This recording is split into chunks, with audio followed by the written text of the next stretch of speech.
ശബരിമലയിലെ ക്രമീകരണങ്ങൾ വിലയിരുത്താൻ ദേവസ്വം മന്ത്രി കെ രാധാകൃഷ്ണൻ സന്നിധാനത്ത്. മന്ത്രിയുടെ അധ്യക്ഷതയിൽ സന്നിധാനത്ത് ഉന്നതതല യോഗം പുരോഗമിക്കുകയാണ്.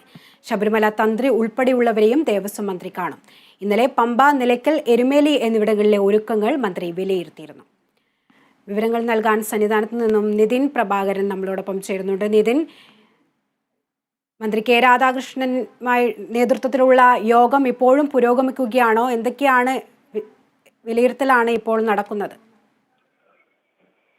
ദേവസ്വം വകുപ്പ് മന്ത്രി കെ രാധാകൃഷ്ണന്റെ നേതൃത്വത്തിൽ ശബരിമല സന്നിധാനത്ത് നടത്തിയ അവലോകന യോഗം അല്പസമയം മുമ്പ് അവസാനിച്ചിരിക്കുന്നു. ഇപ്പോൾ മന്ത്രിയുടെ നേതൃത്വത്തിലുള്ള സംഘം സന്നിധാനവും പരിസരവും സന്ദർശിച്ചുകൊണ്ടിരിക്കുകയാണ്. അതിനുശേഷം അദ്ദേഹം മാധ്യമങ്ങളെ കാണും എന്ന് അറിയിച്ചിട്ടുണ്ട്.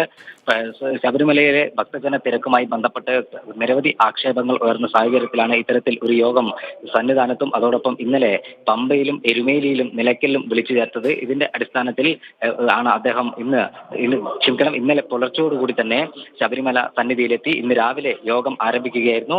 ഈ യോഗത്തിൽ പ്രധാനപ്പെട്ട ആളുകളും പോലീസ് ഉദ്യോഗസ്ഥർ അടക്കമുള്ളവർ പങ്കെടുത്തിട്ടുണ്ട്. നമുക്ക് മനസ്സിലാക്കാൻ കഴിയുന്നത് പരമാവധി ഭക്തർക്ക് സുഗമമായ ദർശനം ഉറപ്പുവരുത്താനുള്ള കാര്യങ്ങൾ യോഗത്തിൽ ചർച്ച ചെയ്തു എന്നാണ് നമുക്ക് അറിയാൻ സാധിക്കുന്നത്. എന്തായാലും ശബരിമലയുമായി ബന്ധപ്പെട്ട ആക്ഷേപങ്ങൾ കഴിഞ്ഞ കുറച്ച് ദിവസങ്ങളായി മണിക്കൂറുകളോളം അയ്യപ്പ ഭക്തർ വരി നിന്ന് തളർന്നു വീഴുന്ന സാഹചര്യം ശബരിമല സന്നിധാനത്ത് ഉണ്ടായിരുന്നു. ഇതിനൊരു പരിഹാരം എന്ന രൂപത്തിൽ ആണ് ഇത്തരത്തിൽ ഒരു യോഗം വിളിച്ചു ചേർത്തത്. പരമാവധി ഭക്തർക്ക് സുഗമമായ ദർശനം ഉറപ്പുവരുത്താനുള്ള നീക്കമാണ് സർക്കാരിന്റെ ഭാഗത്തുനിന്നും ഉണ്ടാകുന്നത്. കാരണം സർക്കാരിനെതിരെ പോലും പ്രതിപക്ഷം അടക്കം രൂക്ഷ വിമർശനം ശബരിമലയുമായി ബന്ധപ്പെട്ട് ഉയർത്തിയിരുന്നു.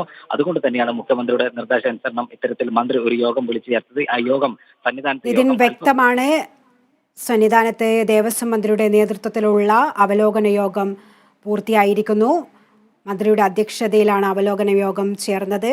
സന്നിധാനത്തെ തിരക്കിന് നേരിയ ആശ്വാസമുണ്ട്.